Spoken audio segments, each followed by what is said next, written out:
Good morning and welcome to a brand new day. My name is Sage Babalola and I am reporting for duty. Mainland 98.3 FM is the station. How are you doing today? 18 September 2025. It's a rather historic day because a lot of things have happened. A lot of things that we expected to happen on this day have eventually happened. But there seems to be a lot of complexities surrounding these events. We'll get into all of that when we get into the conversation proper. But good morning to you, whatever part of the world that you might be listening to the program. This is Trends in the Papers. Every morning we take it upon ourselves to keep you up to date, keep you up to speed and inform you about new developments and stories that have been developing, and we mostly reference our newspapers. We focus on the top stories, but oftentimes we branch out and look at even stories that are not reported on the front pages because they're extremely relevant to the broader discourse. But as long as it is news information, right, that the entire country is talking about, or stories that are currently trending and is causing a buzz, we will bring that conversation on here. The only difference is we accompany that conversation with analysis, with an insight into all of the things that are in between the line. We have an expert join us to really force us to explore the different angles of the stories. That's what differentiates our conversation here from what happens on social media when these issues are being discussed. We are live on Facebook and on YouTube, which means that we don't exclude our online community. A lot of people are not able to listen to the radio directly at this time, maybe because you're on the road. Well, you can use your hands-free connected to your phone. We've made provisions for that, so you can join our live stream on Facebook and on YouTube, and you can actually interact with us. It doesn't just limit you to watching what happens. It also gives you a chance to contribute even if you're not able to talk because you're at work or again whatever the circumstance might be. I'm Sage Babalola once again. The program is Trends in the Papers on Mainland 98.3 FM, and we're still very excited about our 4th year anniversary. Remember, we told you that from the 25th of September 2025 we would begin to roll out the long line of events that we have lined up to commemorate our 4th year anniversary on Mainland 98.3 FM, and also to celebrate you for your dedication to the station. 4 years of your time. There's some of you that have listened from day one up until this very moment. You never miss out for our anniversary, and in fact some of you would have an opportunity to come into the station live, not just the building. We're talking live in the studio with your favorite presenters, so you can spend the day with them, spend the day on air, and you can go from being the voice we hear via the phone to the voice that we actually are hearing as goodies. And if you have been dedicated, you should definitely be among those that will benefit from all the goodies. Let's get into the conversations of the morning. Quite a number of things have happened, and I would like for us to maximize the time we have on our hands. Fuad Said will be joining us in just a minute. We would be looking at the Punch newspaper, the Guardian newspaper, and the Vanguard newspaper. Hopefully, if we're able to take more stories, we will do so. But let's focus on the most prominent stories for this particular morning. We can actually open the conversation whilst we wait for Fuad Said to connect with us, and I'm starting the conversation extent shown gratitude that no lives were lost, although there were reports of several people fighting for their lives at the hospital. Unfortunately, that feeling has been quelled because new reports tells us that at least 7 people have died in different hospitals. Those who were in critical conditions, 7 of them did not make it, and of course the head of the UBA Bank, Tʀᴇɪᴅs, has put out a comment information, but his statement just says that they are mourning their colleague. He was on his way to the United States, but he had to cut short that trip and come back to the country because he had a branch in that building. But we also have members of staff from the FIRS who also had an office, unfortunately died from this very unfortunate fire. Let's bring on Fuad Said so we can start talking about this. Good morning, Fuad. How are you today? Yeah, good morning, Sage. How are you doing? There was also another fire at Mandilas. How many people have died there? I'm uncertain, and I'd rather not give out figures I'm unsure of. But for the Afriland, he's certain that 7 have died, and the FIRS have confirmed that 4 of their own staff actually have passed away from this fire. What? Very sad, very, very sad report this morning. As I yesterday were, somehow thankful to God that you killed alive, taken to a hospital, and that somehow they were going to be resuscitated, and it wouldn't be more than the fact that you were them as staff, senior staff actually. Yeah, manager. Nobody deserves to die that way. Anything so. But deputy directors, senior managers, all working with the Federal Inland Revenue Service, the FIRS. Again, the FIRS has put out a statement to mourn their colleagues. I think the UBA also. Yeah, he's on his way back from the US now. Yeah, again, there was a lot of confusion yesterday whether it was the headquarters or the head office of the UBA on Marina. They have that building there, but this was just a branch at the Afriland building, and that also affected some of their staff. And Mr. Tʀᴇ also has put out a statement, like you rightly pointed out, saying that he has to come back to the country to mourn with his colleagues, and that I'm sure what I'm saying again. That was not the only building that had a fire incident. A few minutes after, a few hours after, there was a Mandela's building that was also on fire. Yeah. We don't know of any casualty figures for now, but again, I can imagine millions of naira would have been lost in that fire, because that's a building that has a lot number of shops, goods, warehouses, and what have you. But like we discussed yesterday, it's time for I think the Lagos State government, particularly the Lagos State government, the Lagos State Safety Commission, to do a safety audit of all these buildings. And when I say safety audit, it's not to go there to go harass people or then suddenly think it's about making money or revenue generation. This is about service to the people now when it comes to the safety of those buildings. And it should be approached in that manner. Because immediately we think it's about revenue generation, come and pay this, come and pay that now, then the essence of the exercise system would have been lost. This is the time to do a complete audit, especially that's our Lagos Island. I'm not exempting other parts of Lagos, but Lagos Island has become, and because a lot of these buildings have been, transformed into what they were not originally. I can't begin to mention buildings now, because again, one or two things you have to go into those buildings to go into office again for these buildings. Some of them are very old buildings actually. Forget the remaking of the buildings. There's hardly any building on that Lagos Island that was built in the last 20 years. Most of them were built 30, 40 years ago. And things have changed. Some of them initially abandoned, then remodeled, renovated, to house offices and what have you. There was a time that was a central business district, a real area where businesses were up. Then with Victoria Island, Ikoyi and others, everything changed, and then people are now coming back again to the CBD of Lagos. But I'm just saying that, look, we need to do a safety audit of all our buildings. And a safety audit means that, look, do we have safety exits, fire exits, emergency exits still functioning in most of these buildings? Then again, you also have to look at the power situation. A lot of them, the initial power electrical design for most of the buildings have been remodeled. You understand what I'm saying? Yeah. Some of them are, in fact, some offices, because of the problem of the power sector, now use their own power, separate from what the entire building is supposed to use. And so they've done all manner of connections. From this report, that was said that there was an inverter room at the basement. That's what started the fire. So sometimes you ask who was the inverter used for, and it has to be done by professionals.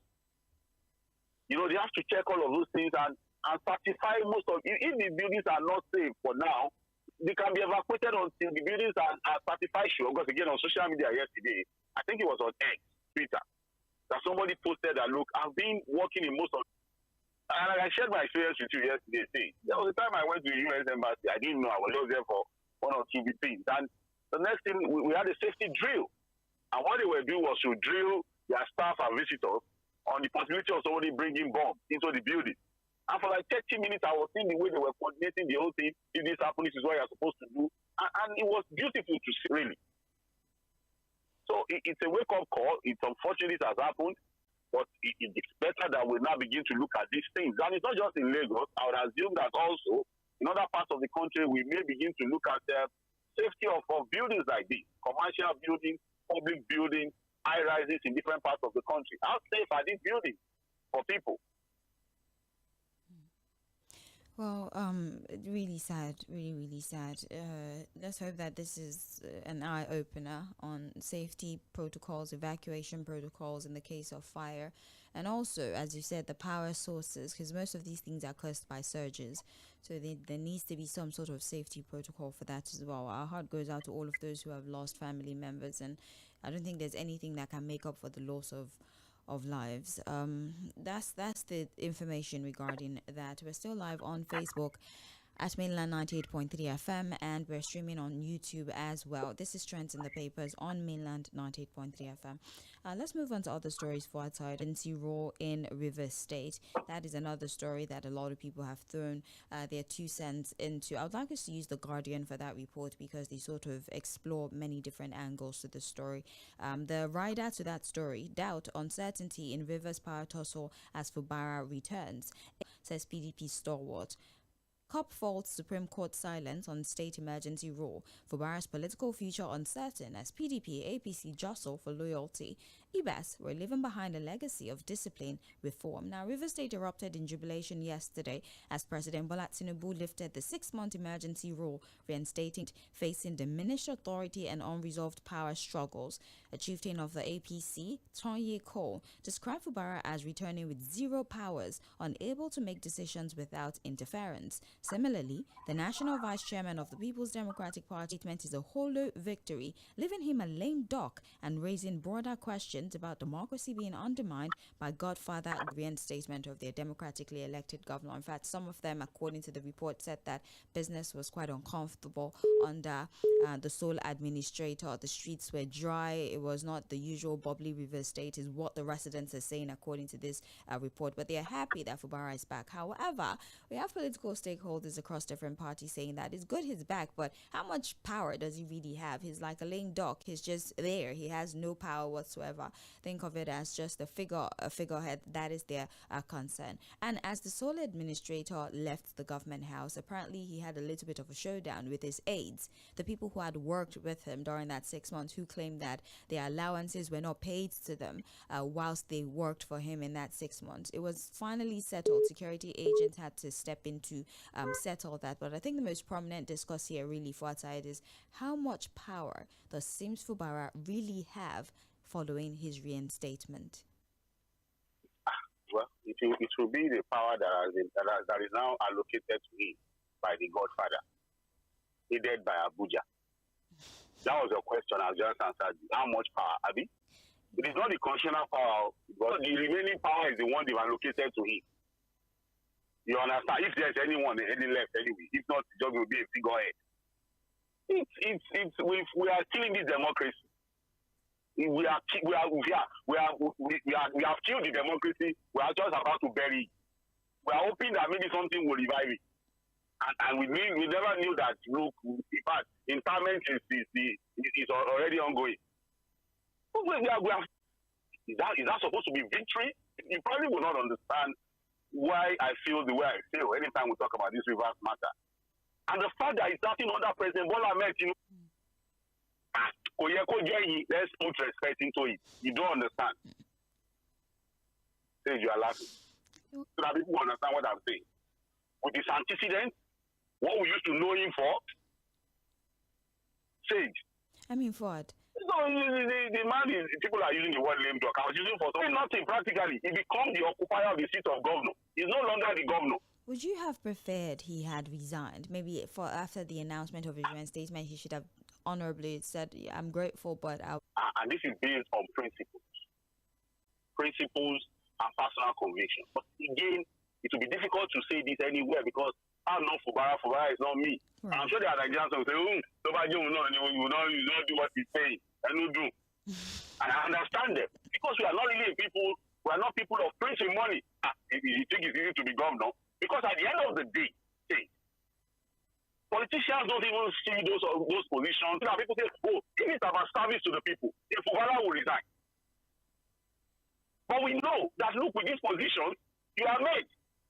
Why do you think people congratulate people, take the pages of newspaper jump up and down when people win election. You think it's about service to the people? Or betting they need? I'm just saying.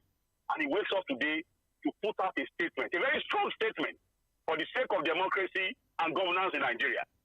I say, yes, so today marks the day where I'm supposed to return as governor of Rivers State. But I'll be resigning.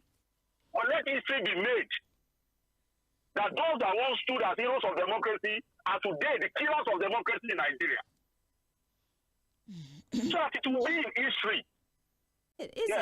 Wouldn't he feel like he's betraying those who actually stood with him till the end? Betraying who? I no longer do. I leave them to take over what they want to take over. But history has been made that the people who in the pastor on that basis, because it's about service to the people, I'm leaving. Let them take over what they want to take. So that history is made. Some of a useless political structure that nobody gave to him. Kajeun, Kakole, Kalumoto. Is that not what? You even look at it. You see, that's why it does not need. At the end of the day, this killing in the political space, you know, eruption, integrity work here now. I bought some for everybody. It's my structure. Because it's up to Fubara. He can come back and remain the lame dog governor that they'll be tossing around. I'm sure that in this government, we are not careful. Somebody will wake up on it and slap Fubara. You will hear that the commissioner slapped him as governor. Let's hope not. Let's hope not. What is the naming now? You are hoping not in what? I was just like to think that some in this useless arrangement that has now been put in Rivers State. Let's continue to mess up everything in the name of politics. Little wonder we are not making any progress. We should get there for them. That's what we'll tell them. Let them continue to mess up everything in the name of politics. What useless politics are we even talking about? The Supreme Court 26 years down the line, where's the dividend of this so-called democracy for the people? The Supreme Court has been fingered too. Their inaction in this case, they did nothing about it. So, I mean, are you surprised? From the politicians, even those... Are you surprised? Say, does it come to you as a surprise? It shouldn't be the new normal, right? Oh, didn't you read what President Olusegun just said about our judiciary? Don't we know? Has it not been a consistent pattern?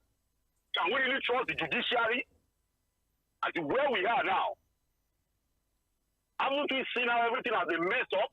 A case as important as that, 6 months down the line in the Supreme Court was not even attended to. And so you are surprised. Nobody's surprised. You think I was surprised?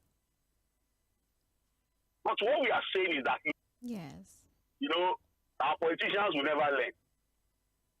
What was the reason for the collapse of the... Surely in the minds of some of these people, oh, nothing will happen. Nothing will happen is always what goes on in the mind of people. They were still very... They were still partying, rearranging chairs. It's there for Fubara to take his own decision. I'm just saying that on the basis of principle, and people may believe and not believe, I just think that, look, it should help us to make... Because again, history has been made. And we can further make history to say, look, the governor came back and said, look, you know what? Take everything you want to take, but you know, history will judge every one of us. Well, I don't know if I should say congratulations to Riverians. The democratically elected governor is back, but how much... Their lame duck democratic governor has now been reinstated. I would just like to reiterate that these are not the words of WhatsApp. These are the words that are in the reports. It's in the papers, okay? Let me reiterate that as we are moving forward. Let's talk about what's going on for outside. It was announced that it has disbursed a total of 330 billion naira to 8.1 million households across the country under the National Social Safety Net program, aimed at cushioning the harsh effect of economic reforms on Nigeria's poorest Edo. He explained that the program experienced delays early in the year, but it was now firmly back on track following successful integration of biometric data through the National Identification Number. So far for our side, 8.1 million households have received at least the first tranche of the 25,000 naira stipend, and beneficiaries have received 2 or 3 payments depending. I'm uncertain of the duration, but they've expanded it from 15 million to 19.7 million, and 8.1 of those captured have received the 25. See, sir, you know that. Yeah, you know the source of this money we are talking about. It's in the report. how we got this money. But then, when they take most of these loans, there are specifications that they must be used for these things. So was it really even possible? Did they have the power to divert the funds to capital? No, I'm just lost amount now, 320 billion. Yes, 330. Honorable Nigeria. Yeah. Everybody who is on that social register. I don't know. I don't know. I mean, we're on the info side. Pretending. You see, and this is exactly what we're saying. The fact that the World Bank, a lot of times we've also analyzed the nature of loans we get, yeah. The specifications and the description of the loan. And that look, most of these things are too vague for anybody to even prove, helping us to borrow this money, remain in debt, knowing that encourage people to borrow money for recurrent expenditure is silly to me. The thing begins to you are getting what you don't understand what I'm saying. Because how do you intend to get your money back if you're giving somebody money for recurrent expenditure? You are borrowing for consumption, not for capital projects. So. And because when we say that, they say when the economists who compute to support this nonsense, come and get money to share.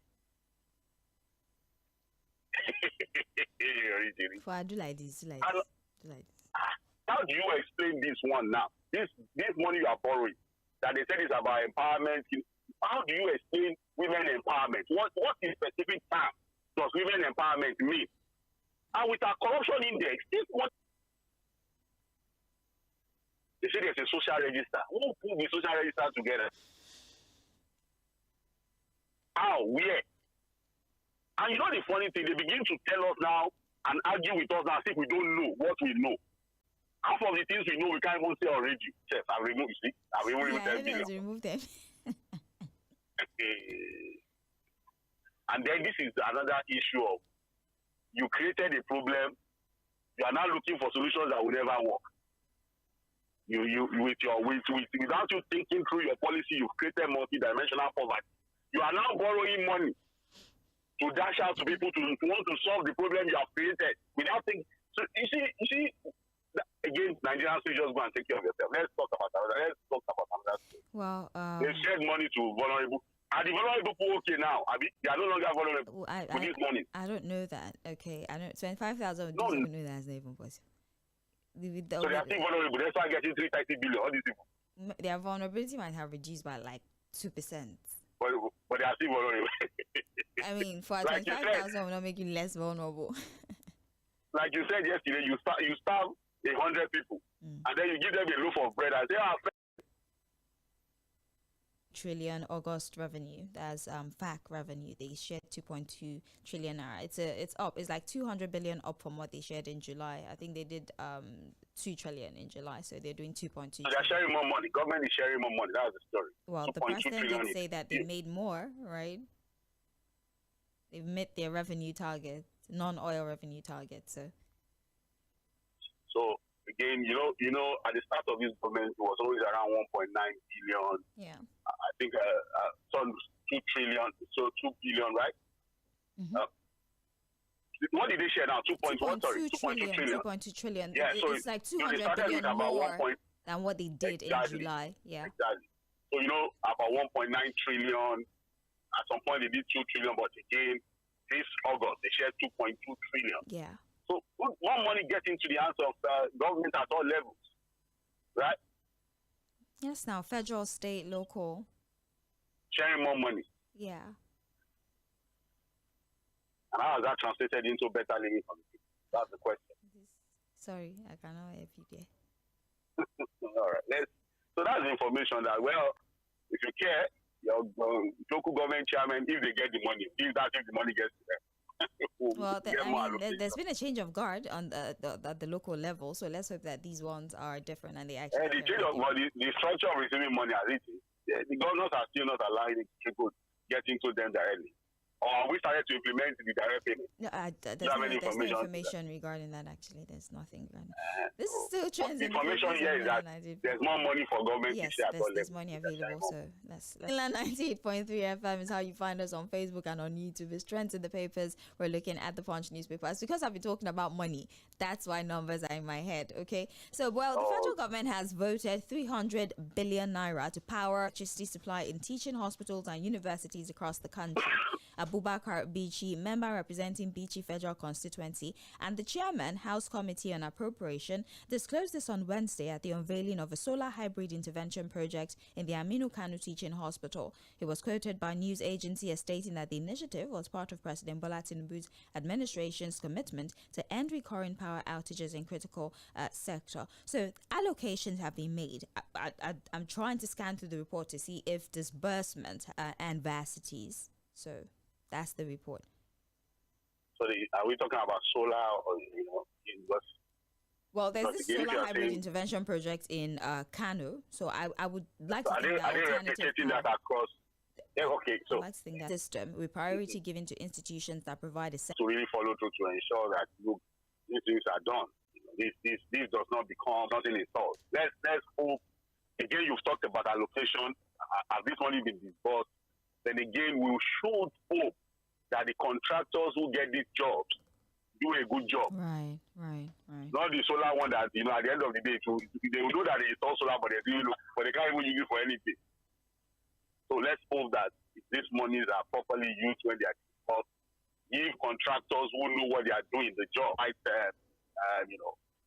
the right thing. Solar, there's this lithium battery that people use and all of that. So it will help. It will help if people can have it in all our teaching hospitals and also our universities.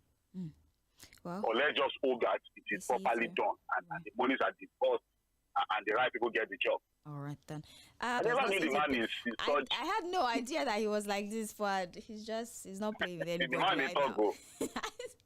I didn't want to say. I wanted to say Aguero, but let me not say that. I never knew he was such a man that could really be. And the comic relief that even comes from his statement. The way he puts his words together. He wasn't talking a lot. It was this administration that made him start talking. He did not. Anyways, Dabman Dangote bicker over diversion allegation, 1.5 trillion subsidy demand. Group challenges Dangote on sulfur waiver, insists refinery. Dabman has rejected allegations by Dangote Petroleum Refinery and Petrochemicals that its members are diverting fuel to neighboring countries. It issued a 7-day ultimatum for the claim to be withdrawn or proven with evidence. However, Dangote Refinery yesterday reiterated its stance, saying posted any so-called 7-day notice. The refinery disclosed that the Depot and Petroleum Actors Association of Nigeria demanded a yearly subsidy. Goes into all of the Ali Ndube comment about not demonizing the refinery, but the allegation has been made.